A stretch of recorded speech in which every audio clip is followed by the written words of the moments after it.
Hey guys, it's Paul Harrison here on Wednesday morning. Hope everybody is exceedingly well and your trading is going fantastically. For the stocks submitted, thanks a lot for those. I'm going to give you obviously a quick review now. What we have here is this is fire, so source fire, Foxtrot, India, Romeo, Echo. We've got the three bounces, 1, 2, 3. What the stock has put in here is obviously some nice little entry points, some very small dojis, a side of indecision, which is not a bad thing. Let me clear the zoom here. You're obviously going to have to use this area as your stop loss because that's the highest point. The only other thing I could say is it has gapped up here. Okay, it's gapped up. It hasn't had a down day except for there when it pulled back a little bit, but it's rallied all the way up. So I would probably be more inclined. Obviously, I mean you have to use a stop order now, but you know the stock has rallied up very, very quickly. Therefore, I wouldn't use a limit order. I'd certainly use a stop order because I want the confirmation of the change of direction there as well.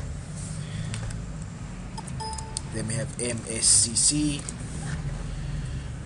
Again, the bounces on the resistance line are around about 21.85. Reasonable little entry point there. You're going to have to use your stop loss around this area here. You've got a pretty decent area of support around about the $20 mark. But it has been broken before. So, yep, nothing untoward there. Then we have NSC. We've got the bounces on the $74.50 mark. So bounce, bounce, bounce. It's hit there once, it's come back up. Again, when I see this kind of thing, it hasn't moved off quickly. Therefore, I'd probably use a stop order again on that kind of stock if I was going to trade it. Then we have cause. An upward trending support line, pretty decent area of resistance as well, so it's got a reasonable range on it. Again, you're going to have to use a stop order because obviously it's an upward trending stock, but these stocks can continue going up for the longer term as well. Then we have CTRM. Nope, that wasn't it. CTRN for November. Some pretty decent support around about the $10.16 mark. It's moved pretty quickly off there before. It seems to sort of be hobbling around a little bit. You see what happens here a lot of the times. You've got the gap and it comes down and it finds some support and it can hobble and then sell off down going north as well. But this stock can move a little bit during the actual the mid-range. So the mid-range is quite interesting there with City Trend. Then we have WFM.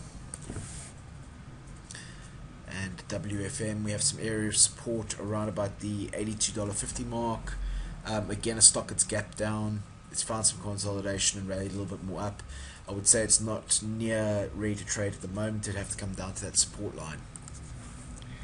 WFM. Then we had NVDA. Short-term upward trending support here, bounce, bounce, bounce. November, December, January, February. So it's just more than your 4 months. Yeah, I mean you're going to have to, because it's upward trending, you're going to have to use a stop order. If you were going to trade that today, you'd have to break that high to get you into the trade. So I don't know how that's going to impact your ratios. Then we have ATRO. Downward trending resistance line, bounce, bounce, bounce. You're probably finding you're in a lot more short positions at the moment than long positions because obviously the market's been rallying up, but a pretty decent range on this as well, and it's giving you that sort of sign of indecision there. Again, I would count this all as one bounce right now, so your stop order would have to be your stop loss would have to be 1% above that. Then we have DD.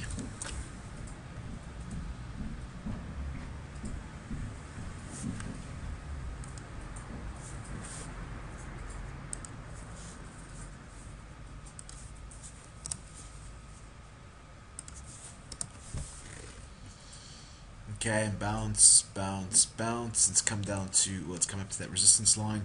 Probably not the best entry point right here. If that was up here, I'll be a little bit more interested. Obviously, you're going to have to use a stop order if you were to trade that as well. Then we have ELP. And again, the downward trending resistance line. It's come up, it's shown some indecision. There was a little bit of a gap here. Not too concerning. little bit of indecision, which is never a bad thing when we're looking at it coming up to resistance line. Then we have FNFG, a resistance line at around about the 840 mark, and it's put in a pretty big down day here. Again, because it's already hit the line, you're going to have to use a stop order to get into the trade, and maybe that is going to cause too much of a ratio for you. So a calculation you're going to have to do, but should have put in a real short doji day to day or something like that, might refine your entry point for you as well. Then we have INTC, downward trending resistance line. Maybe it's just gone. If it comes back up again, there could be another opportunity to get in there, but again, I don't even know. I mean, if that would have been pretty much perfect. If that had been a slightly down day, then that would have been again a textbook entry point, but it actually went a little bit higher and then came back down. So there we have that. Then we have JBL, a stock that's been downward trending. It's sold off. It's come back up to that resistance line now, and yes, they put in a slightly down day. There's some support at around about that 1812 mark. You see where the stock actually came down and then rallied back up again.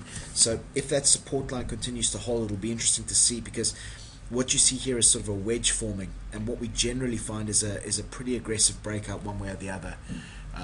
And you would probably expect this to be a downward break because it's a longer term downward trend, but we never really know for sure. So that'll be an interesting one to watch. Then we have HST. Resistance around about the 1721 mark, and again, that's a perfect entry point. Again, I know a lot of people they're looking for long positions to trade right now because they're in a lot of short positions. So yeah, I mean, that's quite a nice entry point there, but just make sure it works with your ratios and obviously your risk reward, your hedging as well. Then we have SAI. Downward trending resistance line. It rallied pretty strongly yesterday, so that's not a great entry point. If you put in a doji on that support, on the resistance line over the next day or two, then it might be a lot more attractive. Then we have WLL. Oh, no. Downward trending resistance line. It's come up. It hasn't quite hit there, but over the next day or two certainly could. And then if I was going to trade this, and I'd be looking for a good entry point, and obviously it's got to make sense with our ratios as well. Then we have eBay, upward trending stock. It's interesting day. It had a down day yesterday, but it actually opened. The stock rallied, but it still went all the way down. So it probably opened up very low and then closed very high. Interesting day. Certainly not a trade I would take today, because that's just too big a day. If I put in a slightly smaller day today, then it might be a little bit more interesting. And then we have CCL, Charlie Lima, and the stock is upward trending. It's probably a day or two away from that support line, but yeah, follows the rules. So I hope that's helpful, folks, and have a great couple of days trading, and I will speak to you Friday morning. Cheers, bye-bye.